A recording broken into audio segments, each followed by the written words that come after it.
Hello, I am Naila, and I am one half of That Clay Couple. We guide you to have a genius relationship with yourself so that you can master all of the other relationships that matter to you the most.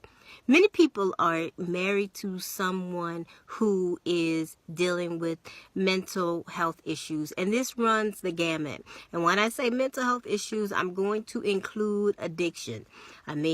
Because one of the things we see a lot, y'all, we see a lot of porn addiction. Y'all are watching porn. And the other part of that is that if you don't have a porn addiction, the other part that we're seeing is where couples are bringing what they saw in porn to the marriage. So it ends up being a trickle down. But I don't want to get caught on that because that's a whole nother issue. This is going to be about things that you can do to deal with a spouse that has some mental health issues. Because sometimes folks don't want to do anything. And this is the first thing, is you are not their therapist, you are not their counselor, you are not their life coach. It is not your responsibility to be able to counsel them through it, to be able to make sure that they do what it is that they need to do, to make sure that if they're in therapy, that they follow through, for you to make their appointments for them. No, you are not their therapist. You are not their counselor. Do not take that role on. If they had a medical issue, if they had a broken leg, if they were dealing with cancer, would they expect you to be able to treat them? No, you need to look at mental health symptoms the exact same way, because that's part of the problem. We don't look at mental health issues as a medical issue. The brain is an organ, just like your kidneys, your heart, like everything else. And when it does not function, when your cognition is off somehow, you got a medical issue. Even if it's due to something emotional, it shows up medically. All right. So that's the first thing. You are not their therapist or counselor. All right. The second one is know what their symptoms are, and don't go to WebMD thinking, okay, well, I saw that someone who's manic depressive, this is what what happens with them. And I saw someone who has schizophrenia, that this is what happens with everyone. No, symptoms show up differently in everyone. They are not cookie cutter. So don't sit back and say, well, my uncle, he had the same thing and he wasn't like you. And my sister, she had the same thing and she did something differently. This is what she did, or this is what she does. No, don't do folks like that. Symptoms are unique to everyone. So educate yourself, but educate yourself on this person's symptoms. And guess what? Isn't that the nice, sweet, loving thing to do? Because the other thing is that you need to be realistic about what it is that you're asking this person to do. You may be looking for them to do something that their symptoms don't. Oh, their symptoms are saying, no, we don't do that. No. And so you want to be able to challenge them, to urge them, sometime to give them a little kick, to do something, because you do want to be supportive but gentle, but you want to be realistic. So you're going to need to educate yourself on their symptoms and what's going to be real for them. This one right here, this number 3, this is the one that shows up in the inbox the most. And that is the struggle with letting go of how you thought your marriage was going to be. That's hard, because you didn't just marry this person. You married everything that came with them, including their symptoms. And so this is also why folks need to quit rushing into marriage, because you don't know what people are bringing. The other part is this, and I admit, now sometimes folks themselves don't even know that they have mental health symptoms. And then they get married. And that stuff comes out. Or a spouse, they don't do you like your family does. Your family, what they do is they say, well, you know, that's how she is. Well, you know, that's how he always been. And you know, that's what she does. I know it's not right, but you know, it's always been like that. A spouse will look at you and say, oh no, I can't do it.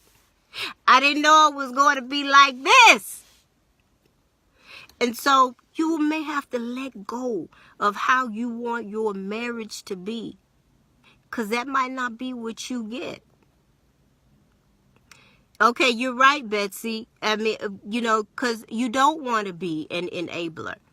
And she said, what about people saying you're judging them? I think, you know, symptoms don't want to be judged. No one wants to be judged. But this is a problem, is that sometimes we think we take the truth, and when the truth is hard to hear, we call it a judgment. I may say that, well, you know what? Well, you're doing something that looks suspicious to me. That when you do that, that's hurtful to me. And then I may say, you know, your behavior is abusive. Oh, so you judging me? No, I'm telling you my experience with you. And so that's some language that you can use, because that's not a judgment. Look, I know what I see when I interact with you. If you want to call it a judgment, all right, call it a judgment. It still comes down to this, because this is what couples do. This is what couples do. What couples do is they in turn do something about that behavior. Even if I believe you're being judgmental, I have a responsibility to respond to what my spouse just said to me. All right, I see you, the him. I love you too, baby. The next thing is that in regard to that, don't compare. Don't compare your marriage to someone else's. Well, so-and-so, his wife, she doesn't do that. And I know sometimes, you know, he says she struggles with depression. Don't compare. Don't compare your situation, your spouse, to anyone else. It is totally, totally unique and yours. Okay, so the next one. This one is so important. Take care of yourself. Take care of your own sanity and your own mental health symptoms. Your own mental health. And your symptoms too, if you got some, because you may have your own. And you will need to take care of yourself, because I'm going to tell you what's going to happen if you don't. You yourself, you're going to end up with your own mental health symptoms. You yourself will end up sick. You yourself will end up toxic. You yourself will end up feeling resentful. You will blame the situation on how you feel. But you know what? Married or not, you have a responsibility to take care of yourself. Because even when we're talking about, and I know that we're talking about husbands and wives, but y'all, let's call it like it is. We have family members who have mental health symptoms. And even if it's your mother, if it's your sister, your brother, your auntie, who sometimes it's your child, you still have to find a way to keep yourself safe, to protect yourself from the symptoms. Mental health symptoms, sometimes they're not nice. They are not nice at all. And this is when, you know, separating the symptoms from the person, which can be hard to do, because, you know, it's the person who's delivering it. But they are not nice. Take care of yourself, because you're not going to be okay. You are not going to be okay if you don't. I have so often people ask, what do I do? What do I do? And this is the last thing, is that you have to hold the person accountable. You have to look, you got some anger issues. Look, you have some issues with telling the truth. You know, I can't keep coming in here and watching you masturbate while you watch porn. Let's not sit here and act like because you a faith-filled person that these things do not happen. I cannot keep watching you do this. I'm not going to watch you sit up in here and get high. I'm not going to watch you come in drunk. This is a problem. Y'all, my husband is tripping. Y'all don't pay Hassan Clay any attention. I'm not going to sit here and watch you do that and not do anything about it. You have to hold them accountable. Now, the problem is sometimes folks don't want to do anything about their symptoms. And this is where you have to make a decision, because their symptoms, they do become your problem, because they're a part of your marriage. They're a part of your life. They are a part of your family unit. But they are still the ones who are responsible for doing something about it. And if they don't, what are you going to do? You got a duty. You have to really think about, what am I going to do? Do I want to live and be in this marriage with this person for the rest of my life who refuses to take medication, to go to therapy, to see a behavioral therapist, and then if they do, to follow the advice and to go consistently?